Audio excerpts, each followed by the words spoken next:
Selamat pagi, shalom kekasih-kekasih Tuhan. Renungan singkat firman Tuhan pada pagi hari ini adalah ketika Yesus datang pada kali yang kedua yang dapat dilihat oleh setiap mata manusia di dunia ini untuk mendirikan kerajaan 1000 tahun damai di dunia ini, maka lebih dulu Tuhan membongkar seluruh dunia ini karena Tuhan tidak mau memakai dunia yang sudah penuh dengan kenajisan dan kejahatan dosa ini sebagai kerajaannya. Maka Tuhan akan membongkar sama sekali seluruh dunia ini, dan peta bumi dunia akan berubah pada waktu Tuhan mendirikan kerajaan 1000 tahun. Kita membaca Wahyu pasal yang ke-16 ayat yang ke-18 sampai 21 sebagai berikut. Maka memancarlah kilat dan menderulah bunyi guruh, dan terjadilah gempa bumi yang dahsyat seperti belum pernah terjadi sejak manusia ada di atas bumi. Begitu hebatnya gempa bumi itu. Lalu terbelahlah kota besar itu menjadi 3 bagian, dan runtuhlah kota-kota bangsa-bangsa yang tidak mengenal Allah. Maka teringatlah Allah akan Babil yang besar itu untuk memberikan kepadanya cawan yang penuh dengan anggur kegeraman murkanya. Dan semua pulau hilang lenyap dan tidak ditemukan lagi gunung-gunung. Ayat 21, dan hujan es besar seberat 100 pon.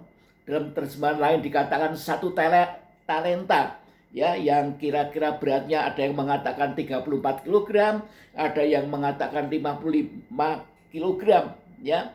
Jatuh dari langit menimpa manusia, dan manusia menghujat Allah karena malapetaka hujan es itu, sebab malapetaka itu sangat dahsyat.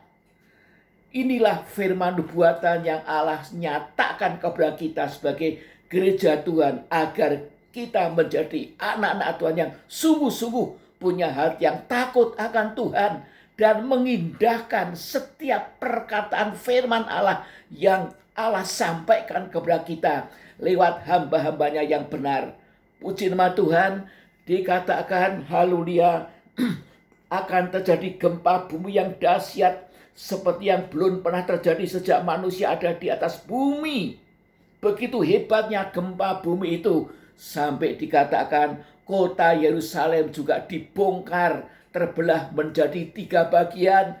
Dan dalam Sakaria pasal 14 ayat yang keempat dikatakan Bukit Zaitun juga terbelah menjadi 2 dari timur ke barat, sehingga terjadi suatu lembah yang sangat besar. Setengah dari bukit itu akan bergeser ke utara, dan setengahnya lagi akan ke selatan.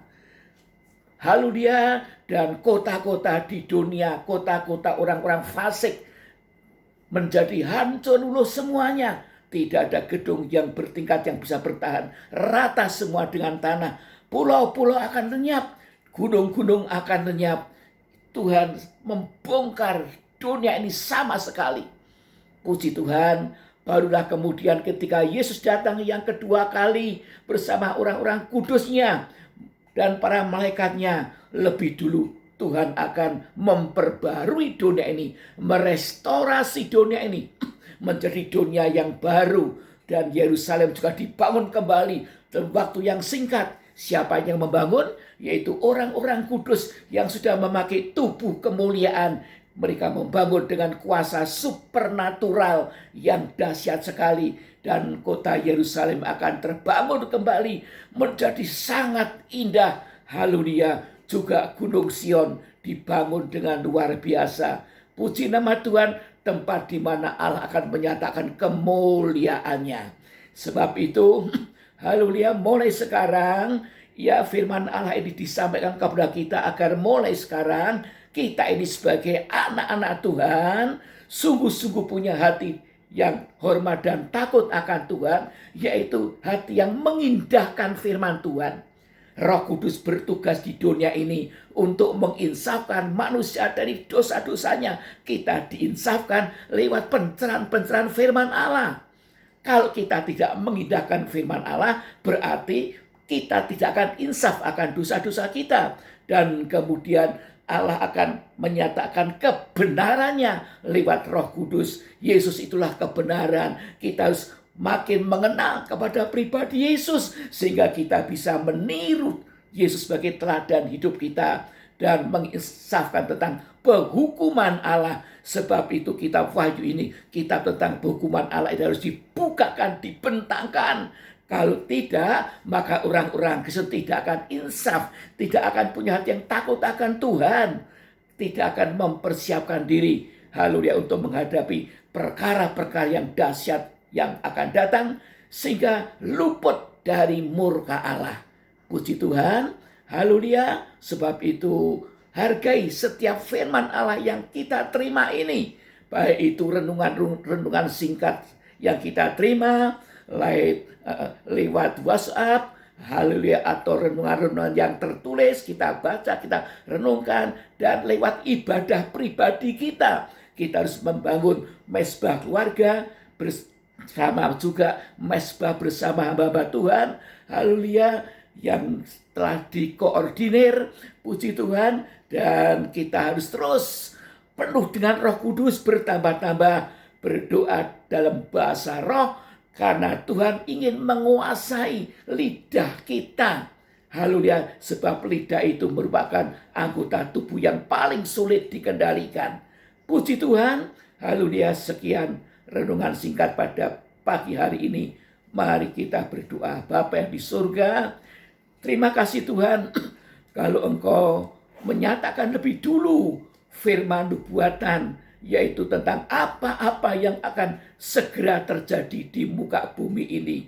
Tuhan, datangkanlah pada hati kami masing-masing hati yang hormat dan takut akan Allah, yaitu hati yang mengindahkan firman Tuhan, hati yang mengindahkan Roh Kudus, haleluya, Roh Kudus yang bekerja untuk menginsafkan kami dari segala dosa-dosa kami, menginsafkan kami tentang kebenaran dan tentang penghakiman Allah yang dahsyat, supaya kami dan anak cucu kami semuanya diselamatkan, tidak tertimpa murka Allah yang akan menimpa dunia ini dengan dahsyat.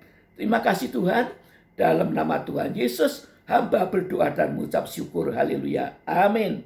Terima kasih untuk perhatian Bapak Ibu Saudara sekalian.